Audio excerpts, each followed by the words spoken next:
fam, good morning. Welcome to Piano Lessons with Emmy John. So on the key of F, without wasting some more time, I want us to look at a topic very interesting. Diminished Matrix.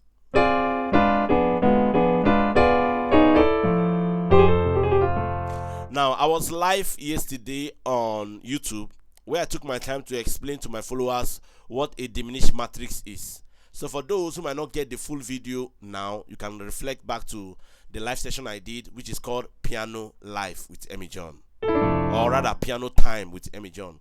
Now, without wasting more time, I would like us to look in-depthly into the topic. But remember, as I said, most of the stuff I'm breaking down here for you, the full lessons are all in my 6 months piano training. So what I would advise you is to register for my 6 months piano training and get in-depth understanding of the stuffs I am actually explaining. Now, we looked at what is diminish. What are the types of diminish? What is diminished matrix? What is the exercise for diminished matrix and how to apply diminished matrix? These are 5 concepts we're going to look at now. Number 1, what is diminish? What are the types of diminish? What is diminished matrix? What are the exercises for diminished matrix? And now, how do we apply them to our regular playing? We're going to look at that now. Now, I might not be able to go in-depthly on them, but full lessons will be available on my YouTube channel. And for those who want more in-depth on this, join up my 6 months piano training for more of this. So let's move.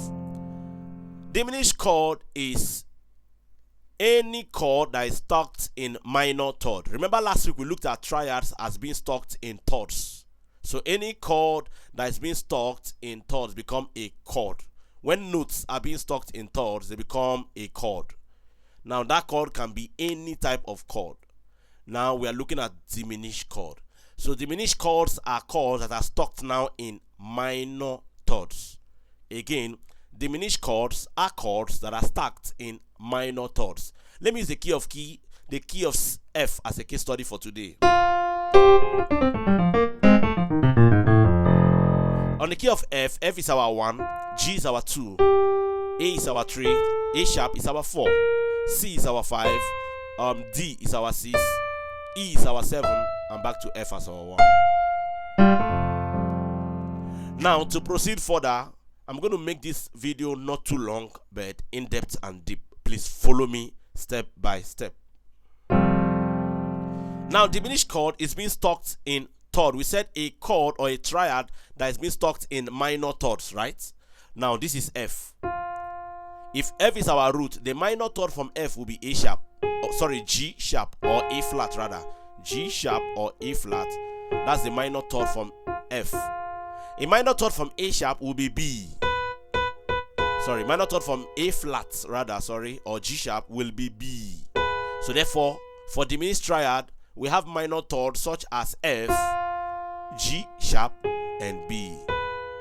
That's diminished triad.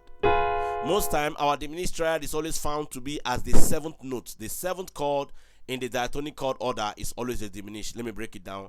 In the order of the diatonic chords placement, the 1 is always a major, the 2 is always a minor, the 3 is always a major, the 4 is always a major. One more time again. The 1 is always a major, the 2 is always a minor, the 3 is always a minor again, the 4 is always a major, the 5 is always a major or dominant, the 6 is always a minor, the 7 is always a diminished. Buttress more on the 7 being a diminished. So with that same order on the key of F, if our 7, which is E, is a diminished, therefore we have E, G, and B flat or A sharp. So remember, from E, the minor third will be this, will be G. From G, the minor third will be A sharp. For those who are confused on how is this a minor third, let me walk you down just a bit. That's why I implore you to join my lesson. In my 6 months training, register and sign up with me on the number on the screen, whereby all of this has been taking time to broken down just for you. If you are watching this video and you're yet to subscribe to my 6 months lesson, then you are missing out something. Don't only just stay on this half-baked knowledge. Come in-depthly and learn and master the act of how to create, how these chords are formed, and how to rebuild your voicings for yourself. Now on the key of E, using the concept of interval. The word interval simply means distance between notes. Again, distance between notes are called interval. So we call this, if E is our root, F will become our minor second, F sharp will become our major second, G will become our minor third. Have you seen how we build the minor third from E? So the root, minor 2, major 2, minor 3. That's that. Minor 3, major 3, perfect fourth, augmented fourth, perfect fifth, minor 6, major 6, minor 7, major 7. Then we have the octave. Have you seen how octaves are built? That's the name of each of the interval, the intervallic name for each of the notes found on the key of E. Same thing applies to all other keys. Now let's move back to the original key, which is F. So if this F now becomes our diminished, which is F, G sharp, and B, that's the first type of diminished triad. There are 3 kinds of diminished triad. The first one is the regular diminished. We have the diminished 7, and then we have the half diminished. Let me repeat again. There are 3 kinds of diminished chords. Number 1, diminished triad, half diminished, and diminished 7 and half diminished. So the diminished triad is made up of F, G sharp, and B. Diminished 7 is just the diminished triad, but added another minor third interval to it. So a minor third, because from B to D is another minor third. Then we have the half diminished, which is just playing the diminished voicing but with a minor 7th. So that's that. So we have F, G sharp, B, and E flat.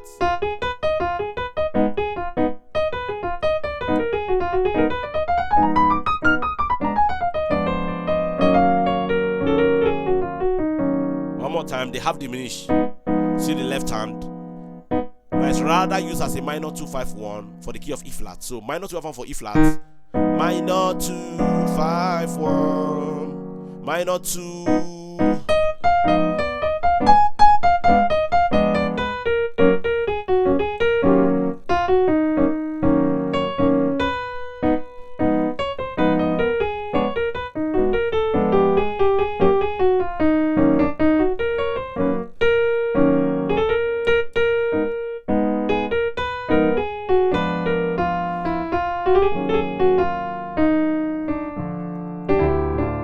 That's basically that. See, the minor, the half diminished. Now another name for the half diminished is called the minor 7 flat 5.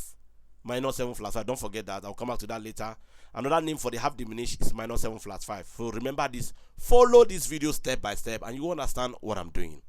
Now let's go. We have created the types of. We have built first the diminished. Number 2, we have looked at the types of diminished. Now let's look at what is a diminished matrix. Now, a matrix is any shape instrument that can be turned to form different shapes. I believe you have watched the film Matrix. If you have not watched the film Matrix, go and watch the film Matrix. I'm not doing adverts for Matrix though. But if you can watch the film Matrix, you discover that one of the factors that found in Matrix is that the guy, when he enters into that circle, there's a possibility of him changing into different form. They can change. It can swap into different form. Bringing it down to the keys of diminished 7 now. So when you pick a matrix, it's anything that can change in shape or in size. It's changing in shape or in size. It can be rotated or can be changed in different form. So therefore, I pick the diminished 7, which is F, G sharp, B, and D. So now we're going to move it in different form by inversion. So we have same chord, inversion.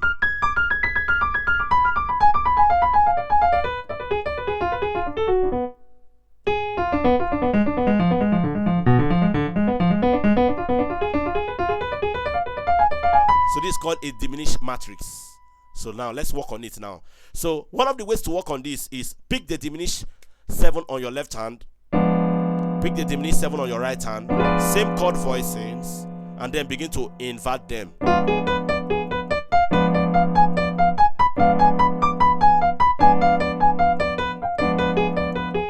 Now somebody will be asking, what notes am I playing? So these are the notes I'm playing.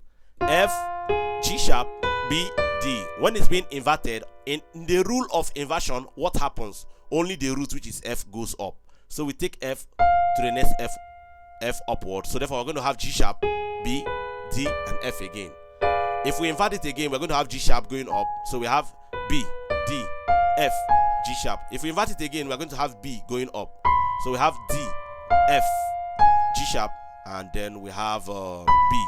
If you take it up again one more time, because it's a 4-note chord, simply means that you can establish each root 4 times. Meaning F can be the leader, G sharp can be the leader, B can be the leader, D can be the leader, and back to F. So the chord can be inverted 4 times. Simply have to say the amount of chord you hold determine how many times that chord can be inverted. Let's pick the major 7 as an example. This major 7. The major 7 chord on the key of F is made up of F, A, C, and E. If I invert it, I'm going to have taking F upward. So I'm going to have A, C, E, F. Invert it again, I'm going to have C, E, F, A. If I invert it again, I'm going to have E, F, A, C. I can still invert it again to bring us back to the original chord, F, A, C, E. So that's basically the concept of inversion. So bringing it down to diminished matrix now is moving the diminish in inversion, but now arpeggiating it. The word arpeggio simply means broken notes or broken chords. Let's say broken chords. When you pick a chord and you begin to break them one after the other, it becomes an arpeggio. So 1, 2, 3, 4. So that's the function of an arpeggio. So that is the exercise for today I would like you to build on. So let's go again one more time.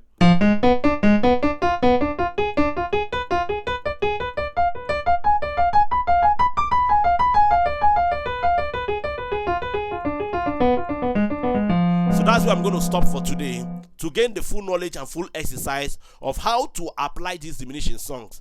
When I'm playing a song, how do we apply it? How do we apply it in songs? How do we use them? Join up my 6 months piano training, where all of this and more has been broken down for you. God bless you. Remain blessed. Don't forget to like this video, share this video, and share to your friends, and invite another friend to subscribe to my channel, Emmy John.